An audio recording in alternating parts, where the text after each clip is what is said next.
Good afternoon, I'm Gordon Burns. Welcome to North West Today. The headlines this Thursday lunchtime. Prince Harry pays tribute to the emergency services who took on the rioters. Special people. After the riots, more of you say you want to volunteer for the police. And the moment of truth. A-level students get their results as competition for university places hots up. Prince Harry is in Salford this lunchtime to meet members of the emergency services who responded to last week's violent riots in the city. The Prince has spoken to fire crews, paramedics and young people and is now talking to police officers injured in the disturbances. Well, our reporter Ed Thomas is outside Pendleton Police Station where Prince Harry is now. And Ed, by all accounts, a pretty busy morning for the Prince.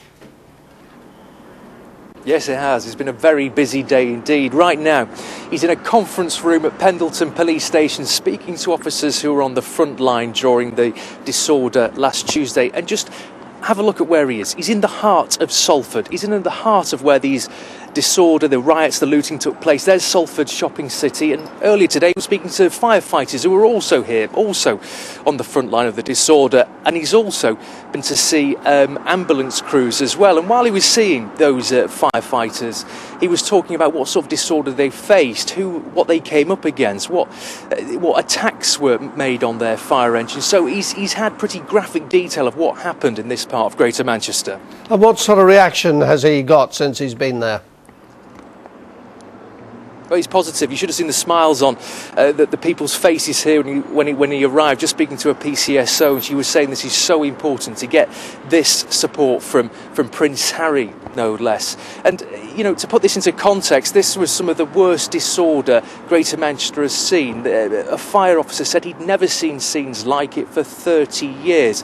Several fire engines were attacked. Planks of wood were placed in front of fire engines with nails on. So this was pretty gruesome scenes, and it's important for these emergency crews to speak and share their experiences. Well, we saw the Prince of Wales out in Croydon yesterday. Now we've had Prince Harry here in Salford. Royal family seem to be taking a real interest in this story. Yeah, they do. It's important to them. Prince Charles broke off from his holiday to visit the communities in London. Prince Harry is actually undergoing Apache training. He's broken off from that training to come down here and speak to emergency crews. And also we've got this news as well, that the Prince's Trust will be handing over £2.5 million to the communities which have been affected by this. And that includes this community here in Salford. Thank you very much indeed, Ed. Now, the widow of a man killed by a shark in the Seychelles says they were told the water was shark-free. Ian Redmond from Nelson died after the attack on Tuesday, which happened while his wife Gemma was sunbathing on the beach. They had been married at St Michael's Church in their home village of Dalton earlier this month. I asked the lady on reception of the shops, and she said no, not in the Seychelles. The Seychelles are very, very safe waters, and one of the reasons that we picked to come to the Seychelles was the fact that the beautiful waters, the fact that it's like an underwater aquarium. This time last week, as you heard in that report from Ed Thomas, communities in parts of the northwest were recovering from some of the worst violence they've seen for decades. For some people, it was a turning point. Since then, 3 of the region's police forces have recorded a surge in the number of people inquiring about volunteering their time and becoming a special constable. Nina Warhurst reports. Was he with you and he's gone now? There's been an assault in Chester city centre. Alistair's talking to a suspect. This is the sort of thing he does for 30 hours every week. As a special constable, his time is given for free. It's a great feeling when you actually see the changes that you've made to the community that you love and to the city that I love being a part of. It's a really great feeling. Jonathan's one of the people who watched events unfold last week and decided he wanted to become a special. I think it's an exciting prospect to be able to do something and to get some achievement at the end of the day. Going home and going, you know what, I made a difference. I did something today. I didn't just sit and shouting at the telly. Here in Cheshire alone, over the past 12 months, special constables gave up 143,000 hours of their own time for free, and not sat behind desks. 68% of that time was spent out on the beat. Within it, they dealt with 15,000 separate incidents and made more than 900 arrests. David joined the specials after the Toxteth riots, and 30 years later he says the response of his colleagues last week was incredible. For 150 people to put their names forward within the space of 4 hours, when they have other lives to juggle, difficult jobs, families, it really does actually put a lump in your throat. And at a time when police are making savings, the role of the special constable is expected to become even more important. Nina Warhurst, BBC North West Today. The faces of people wanted in connection with last week's riots in the northwest will appear in a Crime Watch special tonight. CCTV images of people taken during the public disorder will be shown during the programme on BBC One at 8 o'clock. It will also include new footage of people looting shops in Salford and Manchester. The MP for Lee, Andy Burnham, is to write to the Prime Minister to urge him to release documents detailing Cabinet discussions about the Hillsborough Stadium disaster. The Information Commissioner has ordered the government to release the documents because it's in the public interest, but the government is appealing against the decision. A custody battle is due to start at Stockport County Court this afternoon over who should look after this little dog. Gary Rowlandson gave his mini dachshund Bailey away to a family friend in February, but changed his mind a few days later. Bailey's new owner wants to keep him, so now the case is heading to court.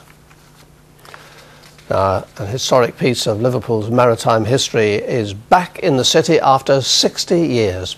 The gates of the Liverpool Sailors' Home have been officially unveiled, close to where they originally stood on Canning Place at Liverpool 1. They were removed in 1951 after bomb damage in World War II. They are a reminder of a famous building that used to be there in the centre of Liverpool, which provided an absolutely essential service to some very important people in Liverpool, i.e. the sailors that sailed in and out of the port. Thousands of students across the region have been receiving their A-level results today. This year, more than ever before, getting the right grades is essential if they want to get into university this autumn.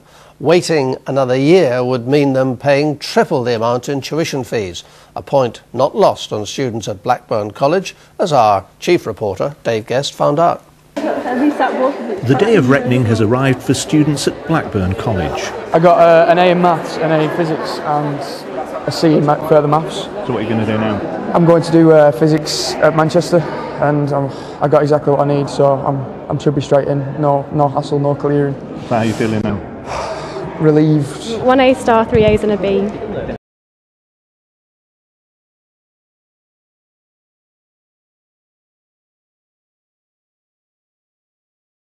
Pleased with that? Yeah. What are you going to do now? I got into UCL. More students than ever before have gained good grades here, and they'll need them. Studying and passing exams is just part of the pressure facing students this year.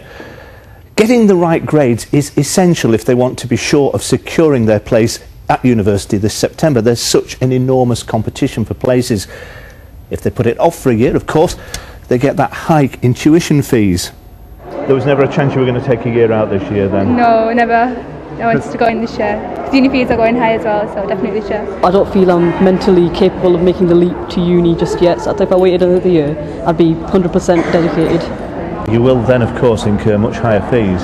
I know, and it was a really tough decision to make. Fees are different across all universities, so it is worth students looking at that. But also it's worth speaking to employers as well who work with universities about looking at courses that can be put on in a year's time if people feel that they haven't got the grades this year and they want to take a year out. So, as ever at this time of year, there are some tough decisions to be taken. Dave Guest, BBC North West Today, Blackburn. Meanwhile, an A-level student in Blackpool is celebrating today after achieving 6 A stars. Gavin Young of St Mary's Catholic College is off to study chemistry at Oxford after doubling their entry requirement of 3 A's. Gavin says he wasn't expecting to do so well. I saw 6 A stars in those subjects, which was very pleasing, a lot better than I'd expected. What were you expecting?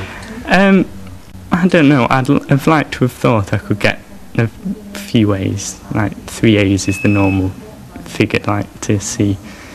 Obviously it's nice to do more. 6 A stars, astonishing. Well done to him.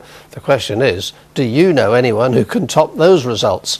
You can let us know via email, Twitter or Facebook. Equal or better than 6 A stars. Let's hear from you. Now, cricket, and Lancashire are in a good position on the second day of their county championship match against Worcestershire at Blackpool. The visitors are 164 for 8 at lunch in reply to Lancashire's first inning total of 282. So Worcestershire are 118 runs behind.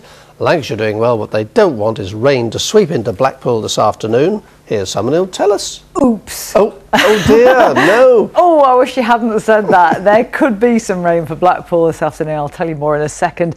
It's cloudy and we're going to see the rain or showers moving in. Now, it might not get as far as Blackpool by this afternoon, but what we've got is some showers starting to break out. Then we'll see rain pushing into the south and to the west, and that'll gradually creep in as we get to tea time. But you can see, I think a lot of us are going to see that rain, much of it very light and patchy, the odd moderate burst from time to time. Temperatures dipping a little in that rain, probably only getting to around about 16 Celsius once the rain starts. That's about 61 in Fahrenheit. I think previous to that, we'll probably see temperatures getting to around about 18 Celsius, so feeling a little bit warmer. Still a little bit of sunshine in one or two places already. But what we're going to see is that rain pushing eastwards as we head through the night to leave us with some clear skies. One or two very light showers along the coast, but I think most of us end up with a dry night and the skies clearing to give us temperatures in single figures down to around about 7 Celsius. And with very light winds, we could well see some mist forming as we head towards dawn tomorrow. So dawn tomorrow, it's cold, misty, but you can see how bright it is. The cloud breaking up. We'll see some nice spells of sunshine as we head through tomorrow. A little bit more in the way of cloud pushing in during the afternoon. Enough to bring us one or two showers to the Isle of Man and possibly to the more western parts of Cumbria, but for the rest of us, it's a dry day. Temperatures getting to 17 Celsius. The weekend, well, it's changeable with some bright spells. We're going to see the sunshine. We're going to see the showers, Gordon. Changeable. That's the word.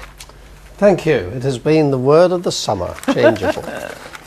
OK, that's a lot. Back at 6:30 with Ranveer. Hope very much you'll join us. Have a good afternoon. Bye-bye.